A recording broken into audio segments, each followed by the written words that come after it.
how does fishing drive evolutionary changes in fish? What can historical DNA tell us about how fish have changed over time? And how does climate change and fishing affect fisheries management in a place like Monterey Bay? This is the conversation that happens between Eric Palkovacs and Malin Pinsky. That's right, we've got a guest host on today's episode of Science Solutions Santa Cruz, the Institute of Marine Sciences Director Eric Palkovacs. He was actually my guest a couple of weeks ago, and we thought it would be fun to experiment with a guest host this week. After all, we are a scientific institution, and experimentation is what we do. In fact, it's one of our core values here on staff at the Seymour Center, so we thought, what the heck? Let's give it a try. So I'd love to hear what you think about having a guest host and if you think we should do it again. But for now, I'm Jonathan Hicken. Enjoy.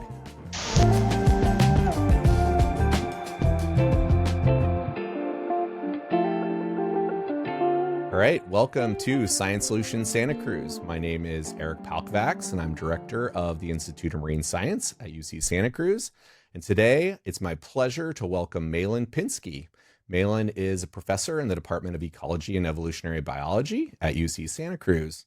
Welcome to the show. It's great to be here. Thanks, Eric. Thanks for coming. So today we're going to talk about a topic that is near and dear to my own heart, and that is how fishing causes evolution. I know this is something that you've worked on for some time.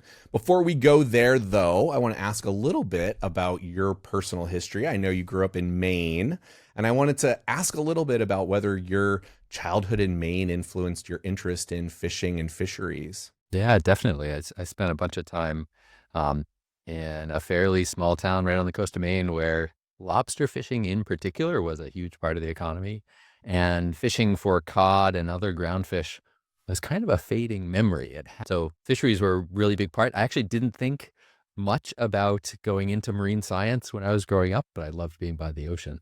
It was only later on that I realized, oh, wait a minute, this is a really cool way that I could spend a career as well.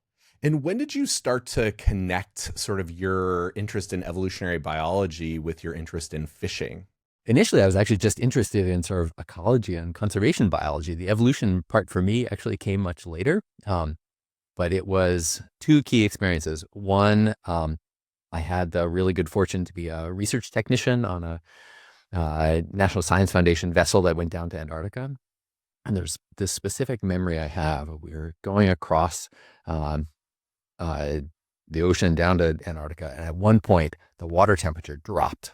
And all of a sudden, there were whales everywhere, there were seabirds everywhere, and it was the Antarctic Convergence Zone. And visually, there's nothing there. But obviously, it was a really important place in the ocean. And that sort of discovery of something hidden and seeing those hidden patterns really had a big influence on me. And then about 6 months later, what sounds very mundane, but I was at standing in front of a photocopier in Washington, D.C., but I was working for a conservation group called Oceana.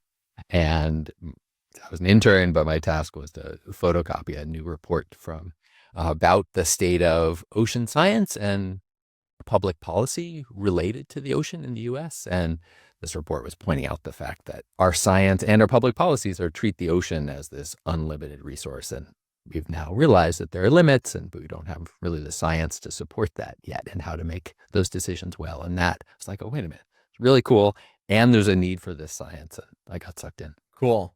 Very cool. Well, let's pivot a little bit to evolution itself and fishing and how fishing causes evolution. So let's just sort of introduce the audience sort of just to the concept. Like what is the connection between fishing and evolution? How is fishing causing evolution to happen? So when we go fishing, we catch fish. And what that means is that they're more likely to die younger than they would have otherwise. So the fish that reproduce before they die, they then pass on their genes to the next generation. And as long as there's genes that contribute to maturing early, being able to reproduce early, then that next generation will then reproduce at a smaller size and an earlier age than the parental generation would have. Right. So by removing those later maturing fish, you basically drive selection for earlier maturation. Yeah. Are there other traits that are under selection when we fish? Yeah. And it really depends. It's actually That's sort of the simple version, and there is quite a bit of complexity there. So there's been some really interesting work done in freshwater where it's like anglers going out with hook and line and behavior then. Like, are the fish really bold and likely to take the bait, or are they really wary and maybe going to stay away from something that looks unusual? That's right. Yeah. You probably have some other ideas. Yeah, I love those experiments with the fishing and selecting for fish that have different behavioral traits. That's really interesting stuff. And do you think that could also be going on in the ocean as well? I think it really depends on how so we talk about fisheries, but there's actually so much diversity. Sometimes it's a big net. Sometimes it is hook and line. Yep. Sometimes it's even harpoon. I mean, there's so much diversity in how we catch fish. So those differences will have an impact on what kind of evolution is, or selective pressures might be imposed. I don't know.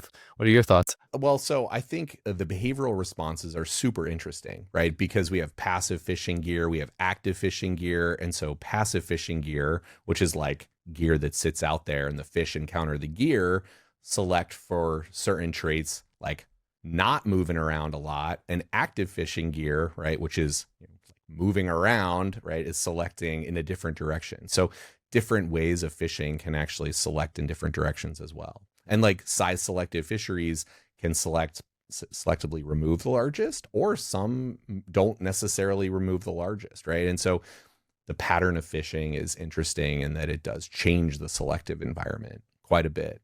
But this pattern you pointed to at the very beginning was this overall trajectory towards younger maturation age and smaller maturation size is sort of the pattern that we observe most frequently. So I want to dig into that a little bit more, because that is probably kind of the most general pattern that has been observed. How do we know? What is the evidence that this is happening out there in the ocean? The ocean's a big place. How do we know that this is going on? Specifically, there are some large monitoring programs where scientists and researchers go out and look at how big fish are and how old they are. So fish have these ear bones that we call otoliths, and they grow rings kind of like trees, and we can tell how old a fish is from the rings in their otolith. And then we can look at, okay, how old are they? How big are they? By looking at gonads, we can also tell whether they're mature or not. So that kind of information has allowed scientists to detect that, many species, especially Atlantic cod, a lot of the observations have been for Atlantic cod, are now maturing at a smaller size and younger age.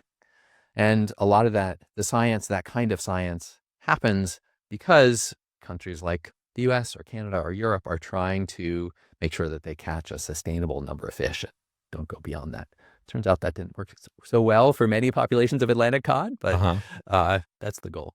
So the evidence that we have is largely sort of the traits of the fish themselves, like the observable traits of the fish, right? And so one of the big debates in this field has been, well, how much of that is actually evolution, right? Because we have evolutionary change, but then we have other factors that can cause traits to change. And so talk a little bit about narrowing this in on evolution and how we know that this is, or let's say the evidence as it has built over time towards this idea that this is actually evolution that we're observing. The idea that it was evolution is a really interesting idea. But as you point out, there are multiple ways or multiple reasons that fish might mature at smaller size and younger age. Another reason that makes sense is just they have less competition. There's more fishing, populations are smaller, they don't have to compete with other fish for mates. So maybe they just can reproduce at a younger age and smaller size. So there were some statistical techniques, especially in the early 2000s, that tried to parse out what we call plasticity, basically the ability to have a different trait but with the same genes, rather than evolution, where it's actually different forms of genes, different variants of these genes that are causing them to mature earlier and smaller size. And those statistical techniques were, relatively well accepted, but also always a little bit controversial. So let's dive into cod a little bit, because Atlantic cod have become kind of iconic for uh, the study of fisheries-induced evolution. And they're also iconic because the collapse of cod had huge implications, economic implications for the communities that were very reliant on the cod fishery. Can you talk a little bit about like what the importance of cod was and the collapse of cod and what implications that has had for people, and maybe what evolution has to do with all of that? Maybe starting with the last question, part of the interest in evolution was that many of these cod populations, including around Maine and New England and Eastern Canada, collapsed right around the early 1990s. And as you said, that was really a huge impact on local communities that really relied on catching these fish as a source of income, as careers. Entire communities, especially in parts of Eastern Canada, were really transformed. Large migrations, economic hardship. But then the cod really haven't come back either. And that really was at odds with what many people expected, because there was very little fishing. The thought was, well, if we don't catch them, the population should grow. And it wasn't happening the way that was expected. And so one suggestion was that, okay, maybe they've evolved, and evolution can be really hard to reverse once it's happened. So if they're just maturing at a small size, that also means that they're potentially more vulnerable to predators and just not able to regrow to the former large cod that they used to be. Yeah, so other ecological changes are happening, and like evolution at this point might be interacting with these other ecological changes to sort of trap this population in a reduced population size. Yeah, so then let's talk a little bit about what you decided to do, what the novel approach you decided to take, which was not kind of the typical approach that everyone was taking at the time, where you described, where they were looking at the traits and maturation age and kind of using what we call the phenotype, or the traits of the observable traits of the fish. You decided, okay, there's always been this debate. What is the genetic basis? Or can we identify in a more direct way the genetic basis? So maybe I'm interested in when you started to think about, let's go straight for the genes now. I mean, so much in science comes from, somewhat random occurrences and interactions that you have. And when I was a postdoc at Princeton, and there was a PhD student who came over to the research group that I was working in, and she was coming from Norway, and she was really interested in this. She was really interested actually in the economic impacts of fisheries-induced evolution. But we started talking, and a couple of years later, when I was early faculty member at Rutgers University, I went over on a research exchange to University of Oslo in Norway, and discovered that actually, turns out, no surprise maybe, but I was surprised at the time, Norway loves cod. There's a whole song about cod that I learned while I was there. But as part of that, actually, they had recently, a scientist I met over there, Bastian Starr, had recently collected actually fish ear bones and also fish scales, but that were many decades old, actually early 1900s from northern Norway and sort of 1940s from eastern Canada.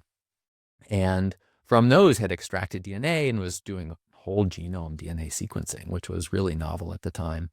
And I got really excited about this. Here's a chance for us to look at what in the genome has changed from sort of before fishing got really intense to the present. Yeah. In this example where we had very strong phenotypic evidence for change, it's like, oh, well, this is a case that we should be, if there's a case out there worth exploring, this is the one. Exactly. Right.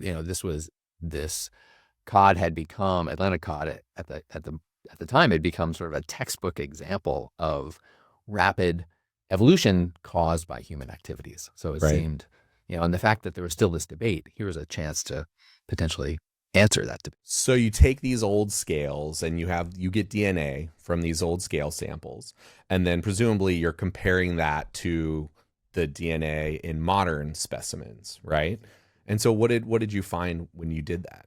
We worked on that for many years, and what we found was that there were no large changes, which was so surprising. I mean, we were so convinced. We were like, we're going to this, there will be some really obvious signal of evolution. There Right. must be. And there was not. Yeah. There. So that's a big, like, you're like, oh man, what gives here? This is the iconic example, right?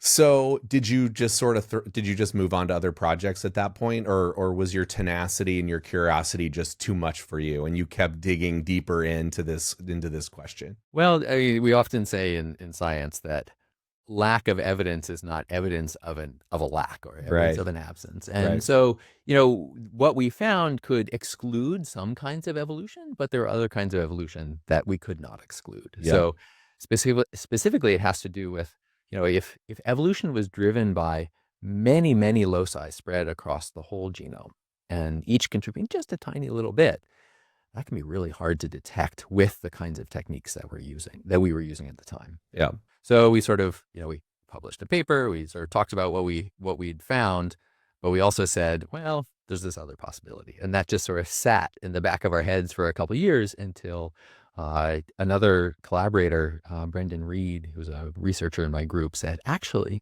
this other set of techniques that allow us to detect this, what we call polygenic evolution, that involves many different parts of the genome all at once. Right. So this is like sort of an analogous example that people might be familiar with is like human height. Highly heritable, exactly. Right? We know that people tend to be about the same height that their parents are, but there's not a single location in the genome that determines your height, right?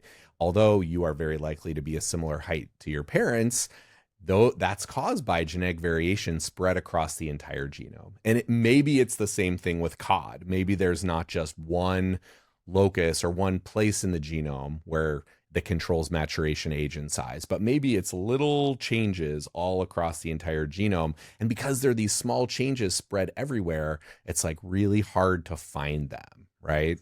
Yeah. So then, okay, so you mentioned this other set of tools. So can you say a little bit more about what you then ended up doing to kind of tease this apart, or to try to detect this sort of weaker, more sort of less singular potential cause?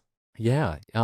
So I mean, it starts to get a little bit geeky, but the fact that we had both historical and modern samples from both Canada and northern Norway, and there aren't cod going back and forth from eastern Canada to northern Norway. Yeah. So they're independent. Then we could actually test for changes across the genome in the same direction in these two populations.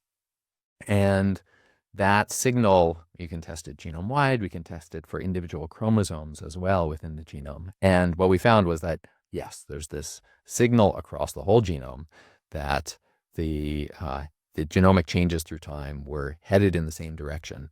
And that's a signal of evolution. We can't necessarily say that it's fishing, but I have to say fishing is the one thing that's very common, very clearly common between these two populations. Right, exactly. And so now this ends up being one of the few cases where there is direct genetic evidence now. And I think there might be one other fairly strong case in Atlantic salmon. In this case, I believe also in Finland, I think the population is, but it's still relatively rare to have cases where we know the genetic basis of fisheries-induced evolution. So what do you see as the future of studying this problem or asking this question? Do you think more research groups are going to take the approach that you had taken, or do you see new tools and techniques and ideas on the horizon for this? Well, I mean, it's interesting you mentioned salmon, because I feel like salmon are in some ways a perfect case for trying to apply these kinds of approaches and methods more widely, because you have many different rivers, different populations in different rivers that these kinds of techniques could be applied to.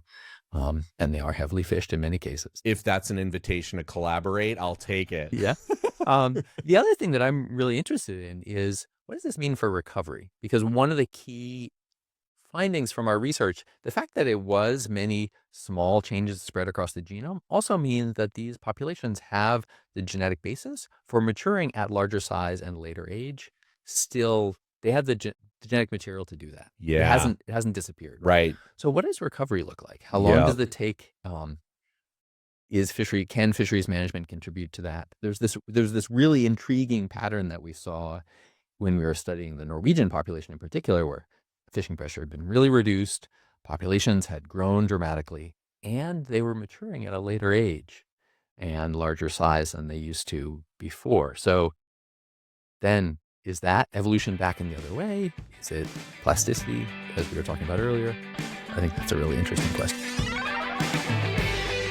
You know, if you haven't visited the Seymour Marine Discovery Center at UC Santa Cruz in a while, or ever, you really should come visit us. We are right on the bluffs of the beautiful Monterey Bay, with an aquarium full of local species and a bunch of hands-on science exhibits that help you understand what's happening in our ocean and along our coast. We are connecting the incredible research happening at UC Santa Cruz with real-world solutions for our coastal community. We don't want science to just sit on a shelf. We want it to shape decisions, inspire kids, and help our community feel equipped to act. So if you care about the future of our ocean and our coastal community, or you just want to experience a place that makes you feel a little more connected to it, come visit us at the Seymour Marine Discovery Center. Science Solutions, Santa Cruz. Is interesting in that when we think about evolution, it actually, we see observable changes, trade changes or genetic changes, but then the other part of that is, that is adaptive evolution that's actually causing the population to be more fit in its current environment, right? Which the whole point of this is these fish are actually better at surviving and reproducing in an ocean where we're fishing the heck out of them, right? And so now we stop fishing, like there's a moratorium on fishing. Now the environment has changed. The question is, how quickly do they change back to an environment where now fishing is not a factor? And one of the things you had mentioned earlier is maybe the ecosystem has now changed in some way, or their ecological role has changed in some way, such that maybe their fishing is not a big factor anymore, but maybe something else has taken over, like predators or something, now that they're not getting to the size that they previously made it to.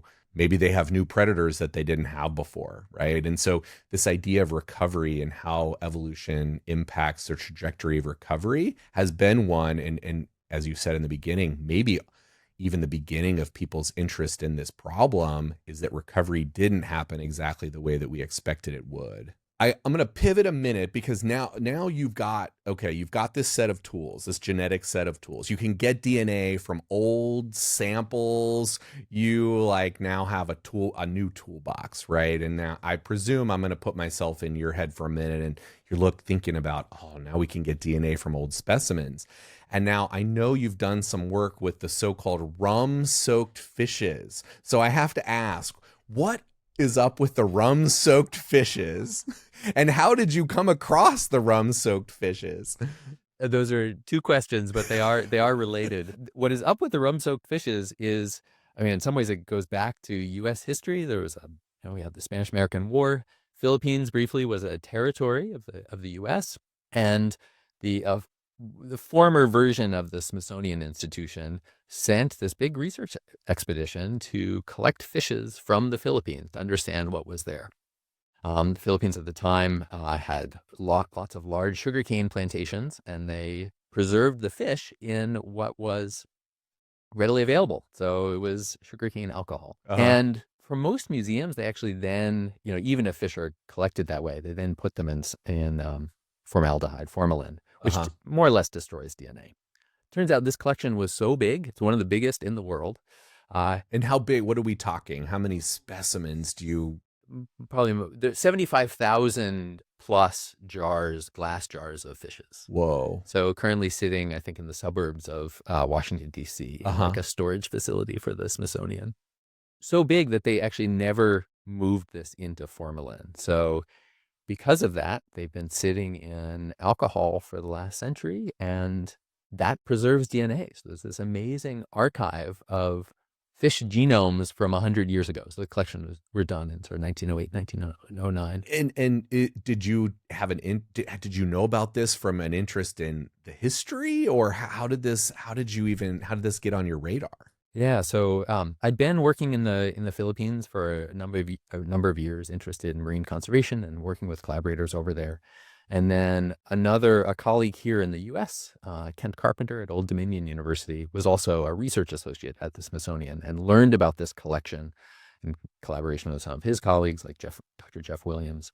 And that Kent eventually reached out to me and said, I know, you have expertise in looking at historical DNA and population genetics. Would this be an interesting collaboration? Uh-huh. And yeah, now we've been working on this for probably a decade at least. So tell us a little bit about the rum-soaked fish's result. So you've got now a source of old DNA, historic DNA from how many years ago?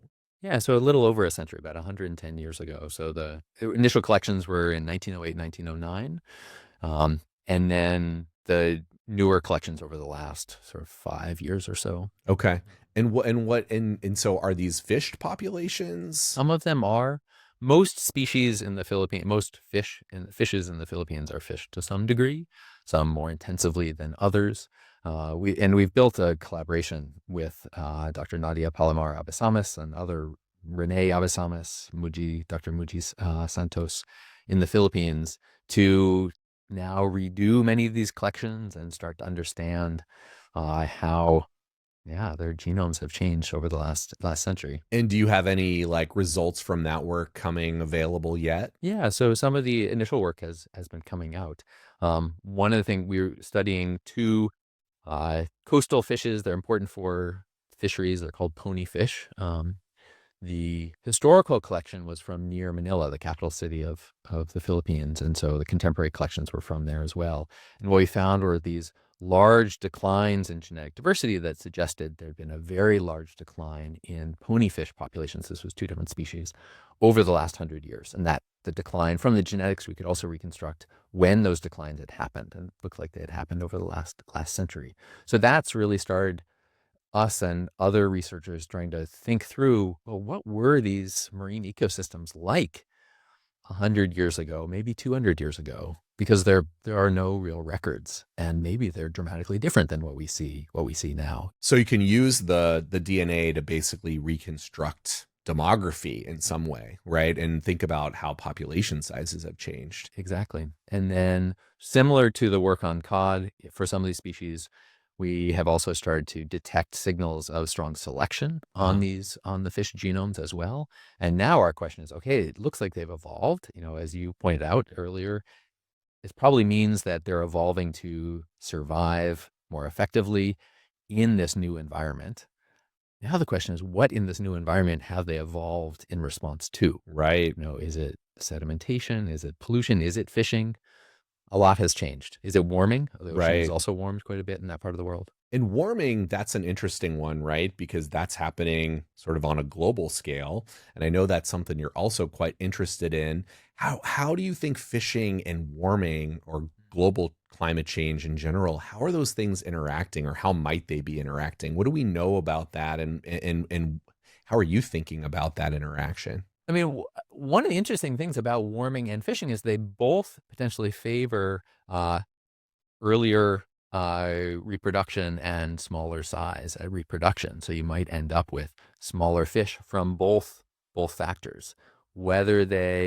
When both are happening at the same time, is that a synergistic interaction where you end up with even smaller fish than you would have had earlier? There's some interesting questions there. Or maybe historical fishing is priming our fish populations to be better adapted to a warmer world. That's possible. Yeah. Right. So in thinking about, how we understand how these things are interacting, it's on the one hand, maybe a little bit, let's say, fortunate that these two selective drivers are kind of pushing in the same direction. On the other hand, it makes it a little bit hard to then understand what is the cause of evolution. Are there ways that you are thinking about how to tease that apart? Or do you even think it's important to tease that apart? Or do you think maybe, well, what's the difference if they're more or less resulting in the same outcome? Maybe it doesn't matter if it's fishing or warming. Maybe the fish are smaller and younger, and that's what matters. Yeah, I think it does matter to understand what's causing the changes we observe, because that really affects how do we plan going forward, and especially, if fishing is restricted or doesn't, stays at sustainable levels, are fish going to continue getting smaller because of warming? Yep. And how do those interact? And I do think we can tease it apart in part by comparing between different populations and different species in different parts of the world. We hear a lot and often sort of imagine that the whole world is warming up at the same rate, and it's not. Yep. Even over 1 or 2 decades, one place may be not warming much at all, and then another part of the ocean is warming very rapidly. Where I grew up in Maine, from about 2005 to 2015, it was warming faster than nearly anywhere else. Yeah. Gulf of Maine is like iconic for rapid warming. But it looks like the coming decade, it will be relatively flat. Mm-hmm. And that's because there's climate variability signals, variation in the exact position of the Gulf Stream that also overlays on top of the global increase in temperature. What about the Philippines? Are these a rapidly warming place or a not so rapidly warming place over the past 100 years? Philippines more or less lines up with the global average. Uh-huh. And small enough that there isn't a lot of variation in terms of rate of warming in different parts of the Philippines, though there are interesting differences just in terms of baseline temperature. Like some places in the southern Philippines are quite cold relatively, in part due to upwelling, which is actually something that we're very familiar with here in Santa Cruz and on the coast of California. So there are warmer and colder places in the Philippines that can provide some of that contrast for understanding what's going on. Cool. So I want to sort of go a little bit to the questions about solutions, right? So if we understand that this is happening, we now have some genetic evidence that it's happening. We're starting to have some idea about how fishing and climate change are interacting. We're starting to understand a little bit about variation from place to place. Why does this matter for things like managing fisheries in a changing climate? It's interesting you ask, in part because it's been a debate actually in the scientific community. And I think a lot of it comes down to these questions of recovery, and we haven't really answered that question yet. I sort of alluded to that earlier. But, when a population declines, if they are staying low in part because of evolution, then you might have to reverse that evolution in order to allow that population to recover and sort of fill that ecological role that it used to. And that's very different than if it's just, okay, we should reduce how much we're catching them and they'll bounce back.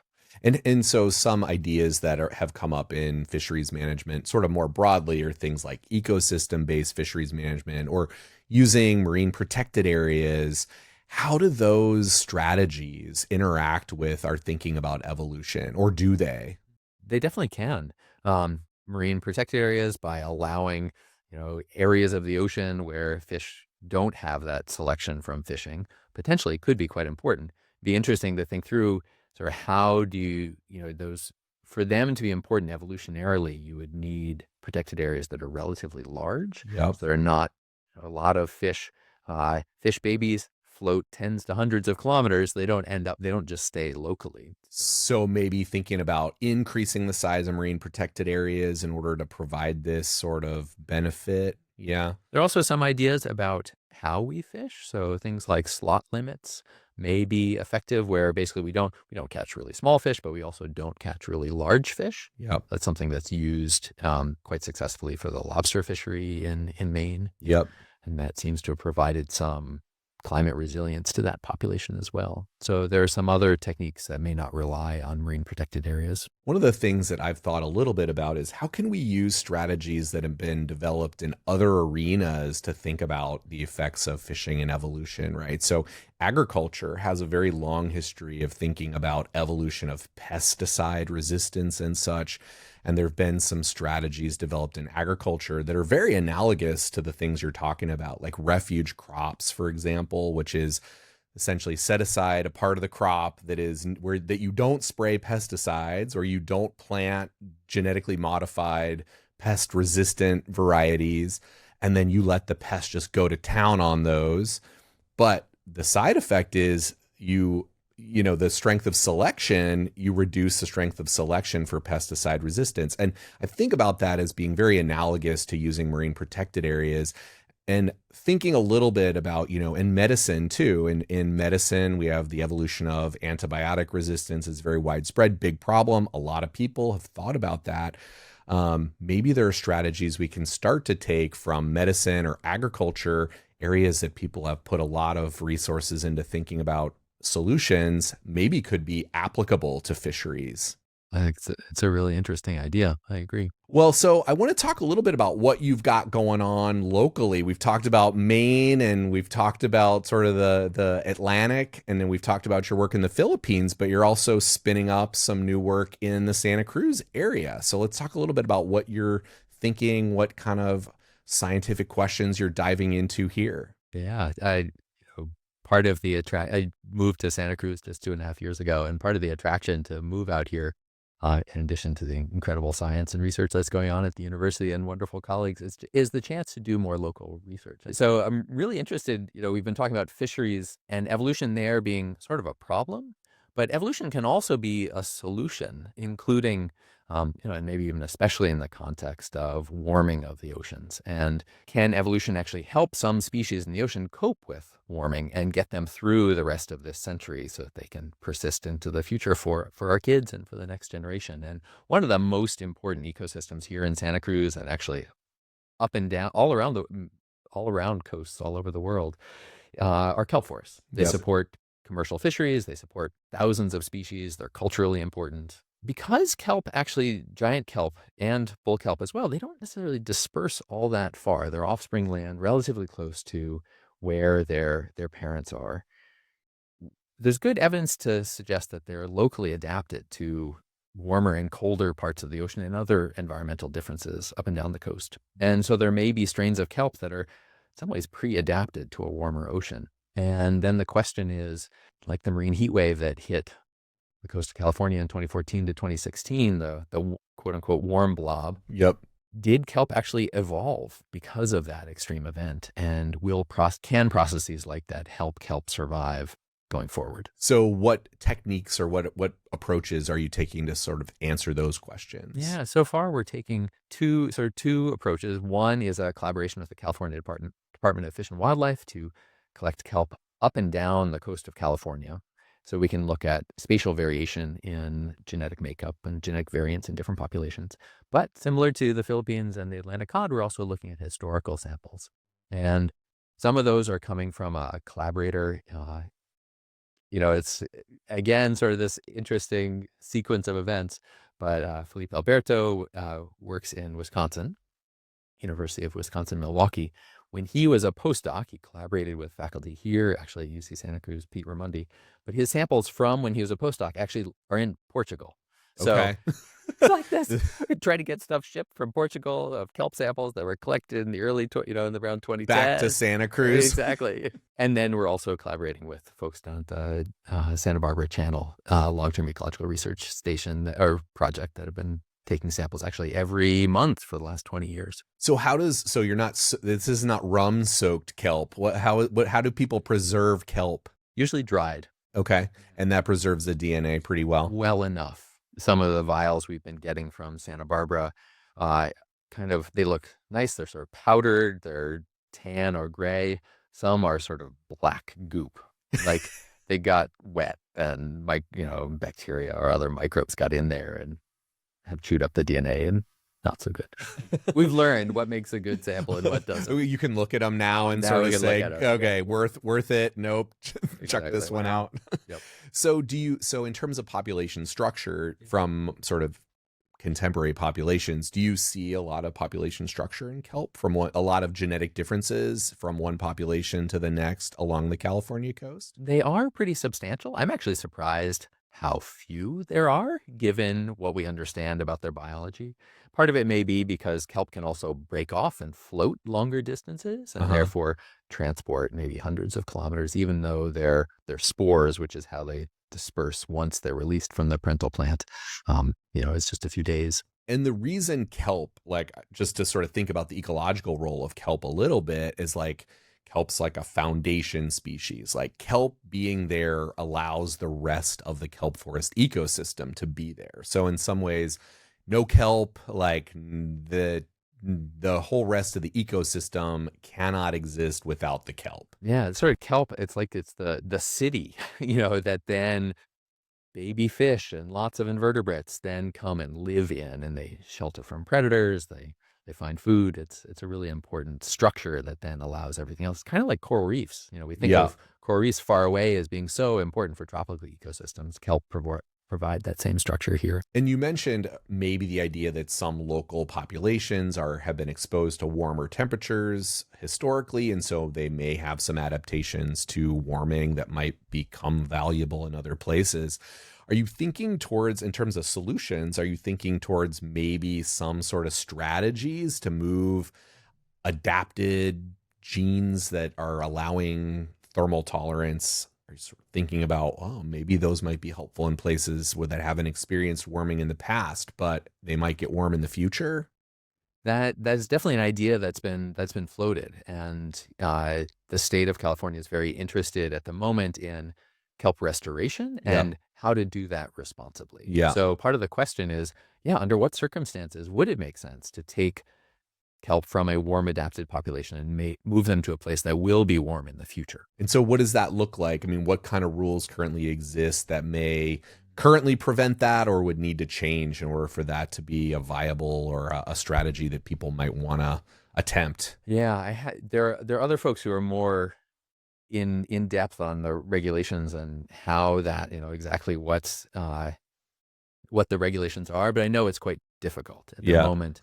If you're going to try to grow up kelp and restore, it has to be, the parental kelp has to be taken from quite nearby those sites. So there's not much opportunity for moving kelp longer distances. But even, there's quite a bit of heterogeneity even along the California coast. I mean, there's cold locations where there's lots of upwelling, and nearby in a bay, you may actually have quite a bit warmer conditions. So part of our question is even, might you be able to move kelp even shorter distances and have warm and still have that benefit? Yeah, exactly. Right. Yeah, and we don't know that yet. Is there any opportunity for that to happen naturally? Like, do you think that might be sort of already happening without human intervention? Or is there going to be some limitation there to the amount of gene flow we might expect? That's also part of the question, right? Yeah. Because, why it's really time intensive, resource intensive, and complicated to restore kelp. So if it's going to happen naturally in a given location, okay, not where we want to invest a lot of time. So trying to understand where will it happen naturally just because of dispersal. And so what is your, I guess, sort of summarizing your overall take on what you've learned over the course of doing all this work in terms of the role evolution is playing in sustainable fisheries and in sustaining ecosystems in the face of climate change? What is sort of to you, what is the take home message? What do you think about? How would you sort of wrap this up in terms of thinking about what people should understand about evolution and its role in the world that we live in now? And one takeaway is just that I feel like we learn about evolution in school as something that happened millions of years ago. Yep. And true, it did happen millions of years ago. Right. But it's also very much happening right now. That's right. And yep. transforming the world that we live in. If folks are interested in learning more, we have our research group has a website, so globalchange.sites.ucsc.edu. And always looking for partners, collaborators, and supporters. Well, thanks again, Malin, for taking the time to be with us. And thanks for watching Science Solutions Santa Cruz. We'll see you next time. That's a wrap.